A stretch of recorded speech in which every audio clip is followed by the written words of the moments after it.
मैया सुंदर समय जान करके भगवान के पास गई और भगवान शंकर के चरणों में वंदन करती है। पार्वती भल अवसर जानी गई शंभु पहिमात।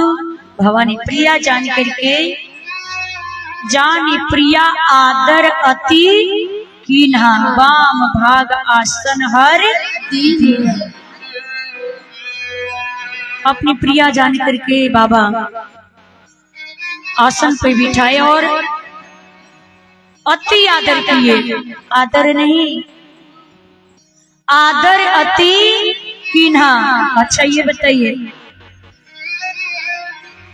आज भगवान शंकर माता पार्वती जी को आदर तो छोड़िए, आदर नहीं, आदर की अति कर दिए। अति आदर, ये बताइए आदर किसको करना चाहिए? बताइए, आदर बड़ा करता है छोटे का कि छोटा करता है बड़े का?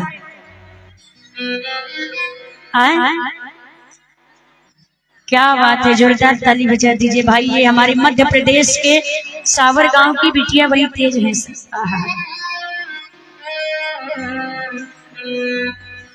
छोटा आदर करता है बड़े का, लेकिन यहाँ पे उल्टा क्यों हो गया? भोलेनाथ जी बड़े हैं, माता पार्वती जी अर्धांगिनी है, तो उन्होंने जानी प्रिया दरयती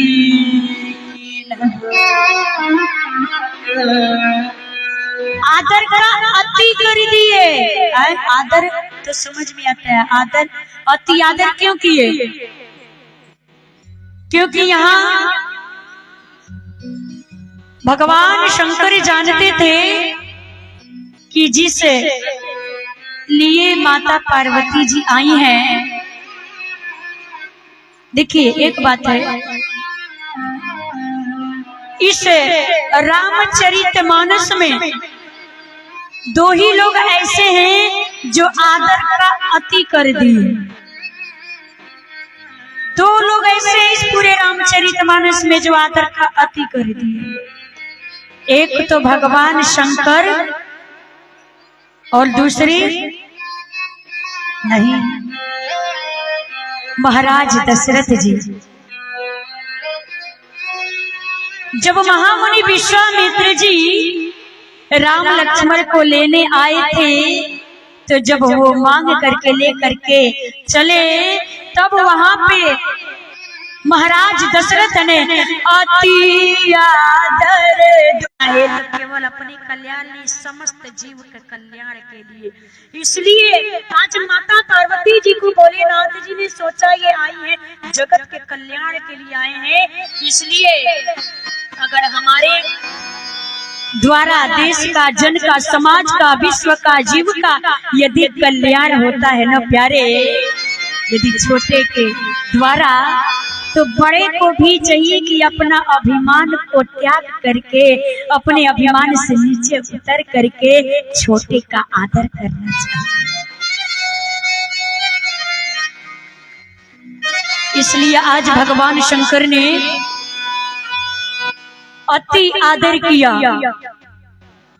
और वाम भाग में आसन दिए। अच्छा, मैया प्रसन्न भाव से बैठी हैं। बाबा से कहते हैं कि हे प्रभु, आज मेरे मन में एक प्रश्न है। यदि आप सच में अपने चरणों की दासी मानते हैं, तो मुझे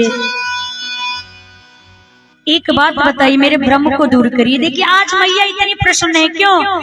यदि खोया हुआ चीज हमको पुनः वापस मिल जाए ना, तो पहले बार से अधिक प्रसन्नता होती है कि नहीं? पहली बार कोई चीज मिल जाए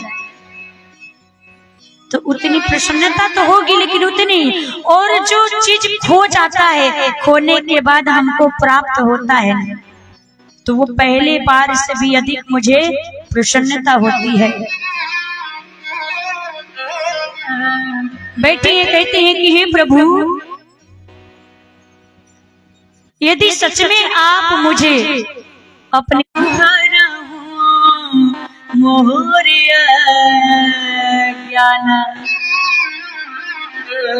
हे प्रभु आप मेरे अज्ञान का हरण कर लीजिए। भगवान शंकर बोले कि हे देवी, पहली बात कि आपको ज्ञान है, और यदि आपको अज्ञान है तो भला मैं आपकी अज्ञानता को दूर कैसे कर सकता हूँ।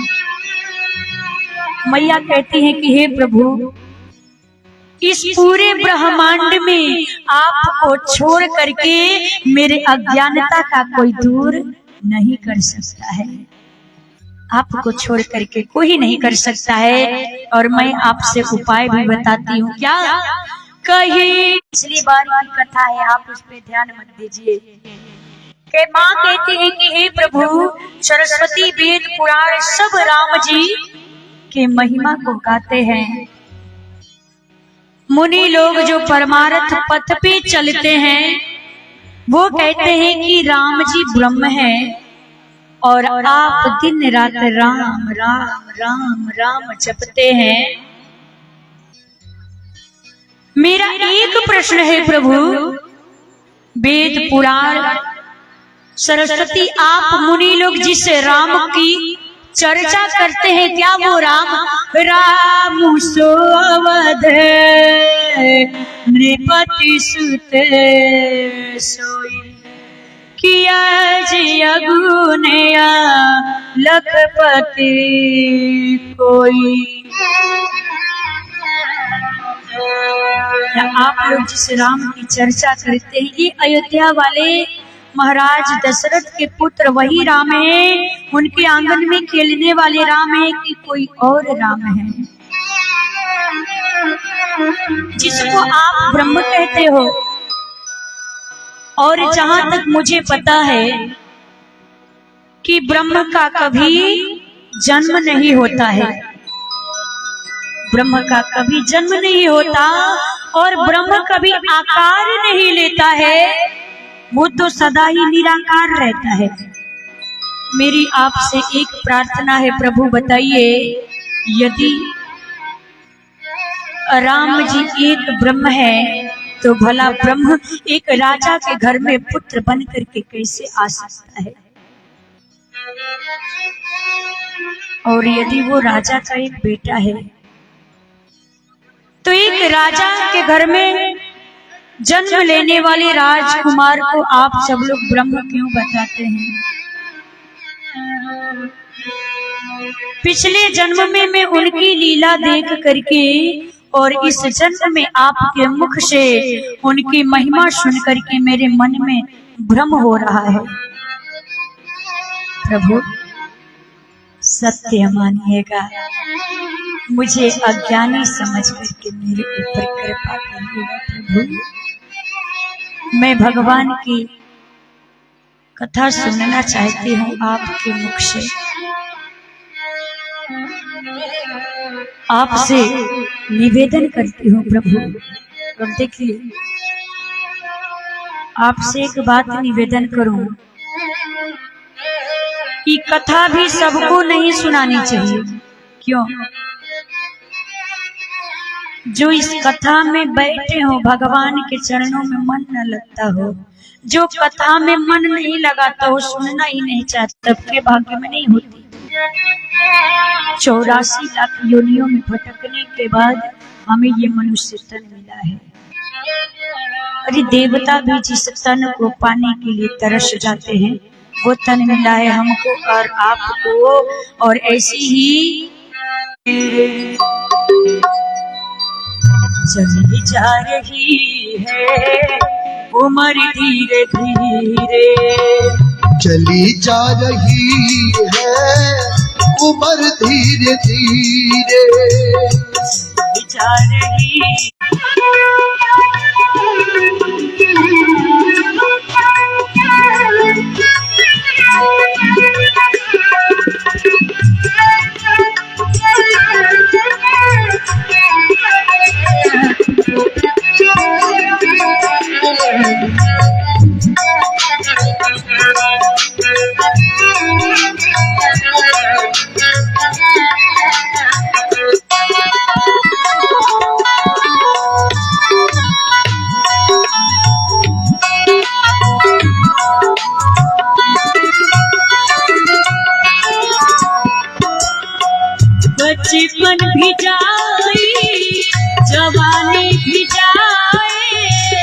बचपन भी जाए जवानी भी जाए, बचपन भी जाए जवानी भी जाए, बचपन भी जाए जवानी भी जाए, बचपन भी जाए जवानी भी जाए। बुढ़ापे का होगा असर धीरे धीरे, बुढ़ापे का होगा असर धीरे धीरे, चली जा रही है असर धीरे धीरे।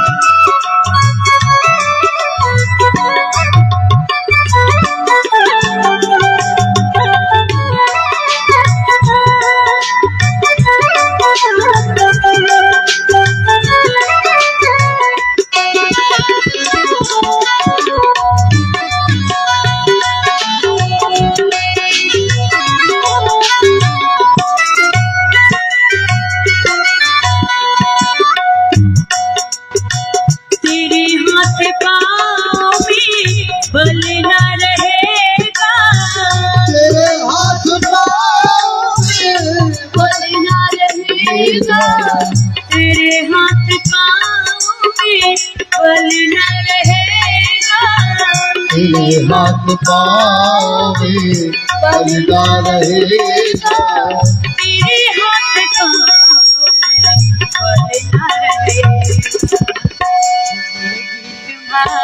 रहो रहो कमर चली जा रही है कमर धीरे धीरे, चली जा रही है उम्र धीरे धीरे, चली जा रही है उम्र धीरे धीरे, पहर धीरे धीरे, वाले परिवार को पहर धीरे धीरे, चली जा रही है उम्र धीरे धीरे, चली जा रही है उम्र धीरे धीरे, उम्र धीरे धीरे, उम्र धीरे धीरे, चली जा रही है उम्र धीरे धीरे।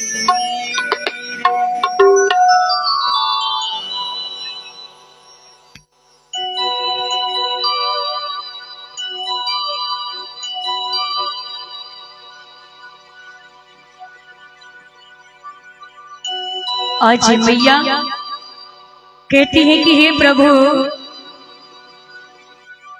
आप मुझे भगवान की पूरी कथा सुनाइए। पहले वो बताइए कि निर्गुण ब्रह्म सगुण कैसे हो गया, इसके बाद में भगवान की बाल लीला की कथा सुनाइए, उनके अवतारों का कथा सुनाइए, उनके विवाह की कथा सुनाइए। सीता जी के साथ में विवाह कैसे हुआ, विवाह के बाद राजा बनने वाले थे, वन में प्रस्थान कर गए, वहां पे राम और रावण में युद्ध हुआ, वहां आकर के अपने प्रजा के साथ में कैसा व्यवहार किए, मुझे उनकी पूरी कथा सुनाइए प्रभु। और जो मैंने पूछी है वो भी, और जो पूछने में चूक गई हो, जो छूट गया है वो भी कथा आप मुझे सुनाइए। आज बाबा सुन करके गदगद हो गए हो। माँ ने जैसे प्रश्न किया, बाबा सुन करके गदगद हो गए। हर ही राम चरित सब आए, प्रेम पुलक लोचन जले छाए।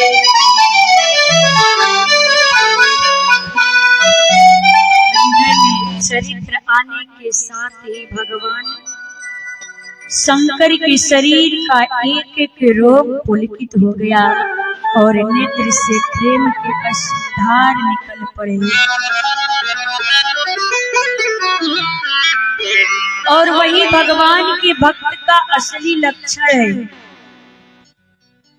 राम जी कहते हैं, मम गुण गावत पुलक शरीरा गद गद गिरी नयन बहनिया। मेरा गुण गाते ही शरीर रोमांचित हो जाए, भाई गदगद हो जाए। और याद रखिएगा, जीवन में जो बात हमारी जिह्वा नहीं कह पाती है, वो बात हमारी ये आंखें कह करके बता देती है कि हम क्या कहना चाहते हैं। बाबा सुने, श्री रघुनाथ रूप उरियावा, परमानंद अमित सुख पा। बाबा के शरीर के रोग हो गया और भगवान वहीं ध्यान में चले गए, समाधि लग गई बाबा की।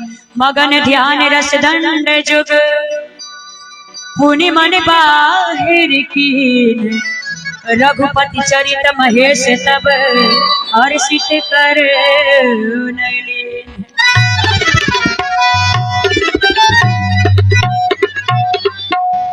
माँ के प्रश्न को सुनते ही बाबा ध्यान में चले गए, समाधि में चले गए।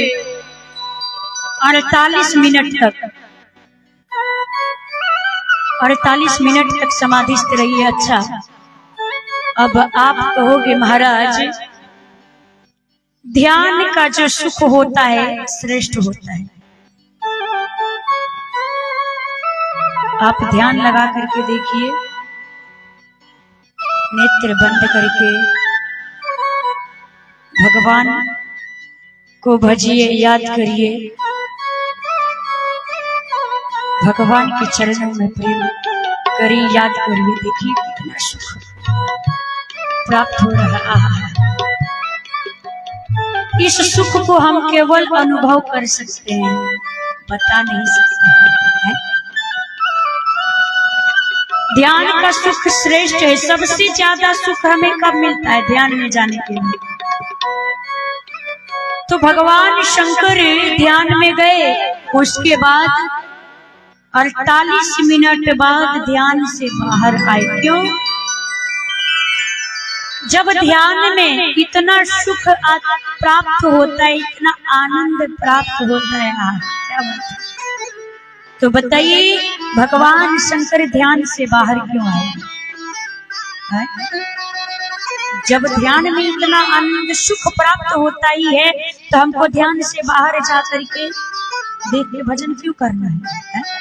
लोग भजन आनंद के लिए करता है, सुख के लिए करता है, शांति के लिए करता है, लेकिन बाबा ध्यान से बाहर है। क्यों? इसका कारण है, उन्होंने सोचा यदि मैं नेत्र बंद करके भगवान को भज रहा हूँ तो केवल मुझे ही सुख मिल रहा है, केवल मुझे सुख मिल रहा है। यदि मैं ध्यान से बाहर जाऊंगा और देवी पार्वती जी को कथा सुनाऊंगा तो आने वाले समय में इस पृथ्वी पे जितने जीव हैं सभी जीव को सुख मिलेगा। इसलिए बाबा ध्यान से बाहर आए।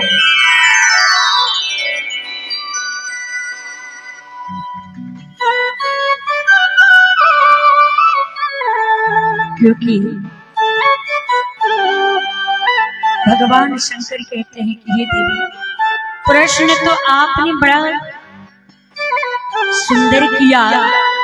ये देवी, आपने कहा कि राम कौन है? निर्गुण ब्रह्म सगुण कैसे हो गया और ब्रह्म का कोई आकार नहीं होता। इसलिए हे देवी, जिस प्रकार से प्रकाश के अभाव में हम रस्सी को सर्प समझ लेते हैं, और प्रकाश आने के बाद वो झूठी दिखाई पड़ती है। अरे वो झूठ था, वो सांप नहीं, वो तो रस्सी है। ठीक उसी प्रकार से हम राम जी को जिस दिन जान जाएंगे ना, इस दिन ये सारा संसार झूठा दिखाई देगा और सब लोग जान भी नहीं पाते हैं। सोई जान जेही देहु जनाई जागे जथा सपन भ्रम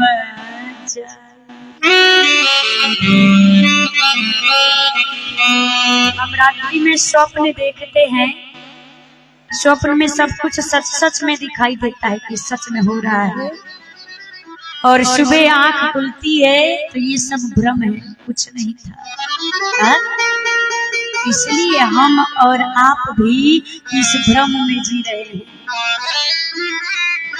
सोई जाने जही देहु जनाई, और जानेगा कौन?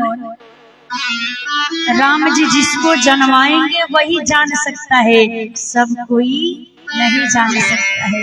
ये कलयुग है। कलयुग में जब हम भगवान की कथा में बैठेंगे ना, भगवान का भजन करेंगे, कीर्तन करेंगे, जप करेंगे, कथा सुनेंगे, तो कलयुग आकर के हमारे माथा पे बैठ जाएगा कि मैं भजन नहीं करने दूंगा। लेकिन फिर भी जबरदस्ती हमको मन लगा करके भगवान का भजन करना चाहिए।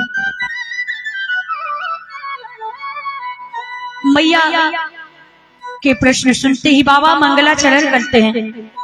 ओ